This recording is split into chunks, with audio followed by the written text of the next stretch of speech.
السلام عليكم ورحمة الله وبركاته. اللهم صل وسلم وبارك على نبينا محمد وعلى آله وأصحابه أجمعين. عاملين ايه يا حبايب قلبي؟ من آخر فيديو كنا مع بعضينا، يا رب تكونوا بخير. كده كنت بوريكم بقى منظر الشروق. كده كان بعد الفجر كده بنص ساعة. المنظر جميل جدا سبحان الله. شوفوا الشارع ما بيبطلش هيصة خالص. النهارده بقى ان شاء الله كان عندنا رحلة يخت، فقلت اخوكم كده برضو اوريكم المنظر الجميل دوت. ده طبعا كده كنا على شاطئ الغرام، يعني الصراحة احلى شاطئ روحته لغاية دلوقتي. انا رحت لؤلؤة الأبيض برضو كان حلو، بس كان فيه موج برضو وفي سحب، وبرضو الغرام برضو كان فيه سحب، بس يعني كان فيه اهتمام ورعاية اكتر من لؤلؤة الأبيض. يعني اشخاص بيهتموا بيك وانت في المية، لا تعالي هنا، لا روحوا هنا، لا ممنوع مثلا الطوق، لا عوموا في الحته ديت، لو حد عايز يعوم بالطوق في الحته دي. بصوا المنظر وجمال المنظر يا حبايب قلبي. ده اسمه شاطئ الغرام. احنا عدينا عليه باليخت كده لغايه ما يرسى في حته. هو بيعدينا كده على شواطئ معينه، شاطئ 2 3 كده، بيورينا جمال الشواطئ، وبعد كده بيرسى في حته معينه في الميه تكون امنه. واللي عايز ينزل بقى من اليخت بقى يسبح وكده، ينزل ويسبح وكده اهوت. كده بعد ما رجعنا طبعا احنا المية كانت شديدة جدا، فيعني انا نزلت كده باللايف جاكيت على طول وطلعت. خفت الصراحة لان الموج مش موج، هو المية تحسوا ان هي تقيلة. كنا واخدين معاه بقى ترمس شاي بلبن وكده من الخوف، والناس جالها دوران البحر والكلام دوت، فما شربناش ما فتحناش حتى ترمس الشاي بلبن والله، رجعنا بيه.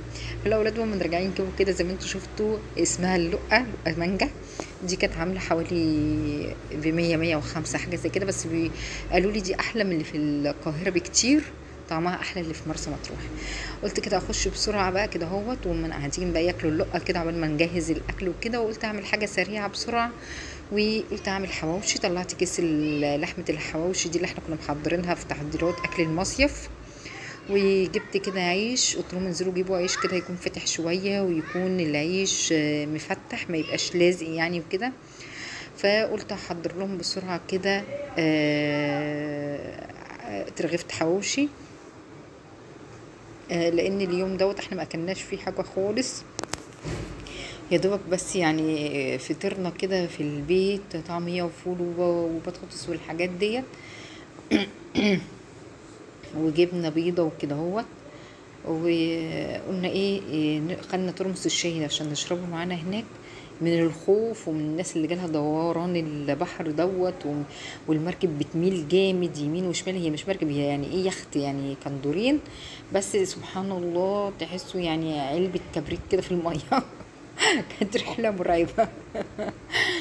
يعني الحمد لله انا وريكم بس المناظر الحلوه الجميله بتاعت الشواطئ الحلوه. وكده قلنا هنعمل اكل سريع. ايه اكل سريع؟ ايه، نطلع على الفراخ اللي احنا كنا محضرينها نطبخ عليها، نطلع كفته، نطلع حاجه. قلنا لا على طول اكله سريعه كده، هنطلع لحمه الحواوشي. وعلى طول كده حطيناها على الطاسه. هنا طبعا البوتاجاز ما كانش شغال، الفرن خالص، فقلنا كده كده مش محتاجين الفرن، احنا كده كده بنعمله في الطاسه بسرعه.